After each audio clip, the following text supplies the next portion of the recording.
Let's take a little deeper dive into mindset because I believe that is the number one thing that holds us back when we're trying to paint good art.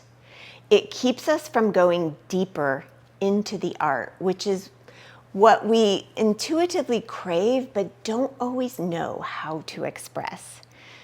In my abstracted artist membership, I teach that mindset is what connects us to our art and also gets us to take a look at our entire lives, which we don't compartmentalize. So if we want to create great art, we can't be thinking, okay, now I'm just creating art and that's all I can think and do, and it's not connected to any other part of my life.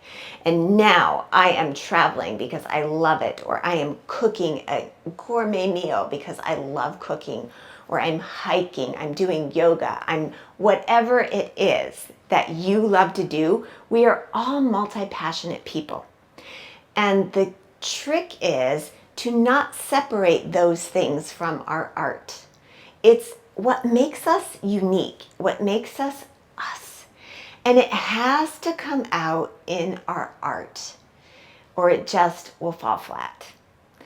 So one of the things that I teach is to stay connected to that. And often people come in and they're like, oh, what do you mean? Like, how do I even connect to it? Well, I believe in journaling a little bit each day in that. And let me explain, because I am not a big journaler. I don't like writing 3 pages a day. Some of you may, and that's awesome, but that wasn't something for me. So all I do is answer one simple question.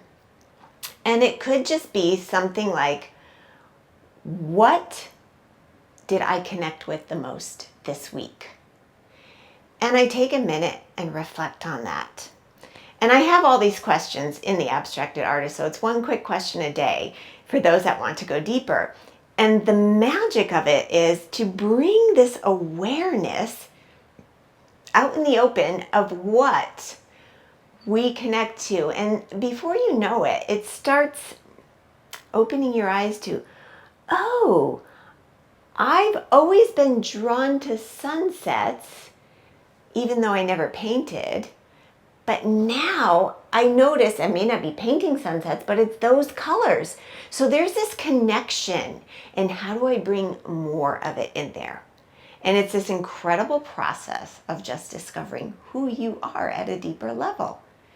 And the beauty about painting is we don't always have the words. And so instead of getting stuck on the words, just use the colors and go, it's okay. I can't verbalize what these colors mean to me, but man, I just really connect to them. And I feel like I can't stop using them. That's when you know you're going down the right path. And so for me, what I've discovered through the years is that I have to bring in my hobbies and passions into my art, or it doesn't feel as deep or connected for me. And so take a look at how silly this could be for some people. But when I moved to the desert, I started finding and getting these rocks, and I don't mind them. I have to purchase them. But look at it. For me, this may not do anything for someone else. Someone else, it might be, something totally different. That's not the point. It's what is it for you? Well, I just had to go down a path and look at, now I have quite a few. They're crystals, they're salts, they're rocks that I get from certain places that I travel to that, and I'm like, look at these colors. This I bought in Arizona, in Tucson. And wow, it's just a natural volcanic type rock with these crystals in it. And it just really speaks to me. And that's how I know I have to go a little deeper down it. So your job, and this is what makes, it's the good and the bad of art, is the good is we are all so unique. And the bad can be is there's no cookie cutter method to get there. So we really have to take that time to sit and think on what is it that is most important to us, because that is what's going to come out in our art and allow us and others to simply connect with it.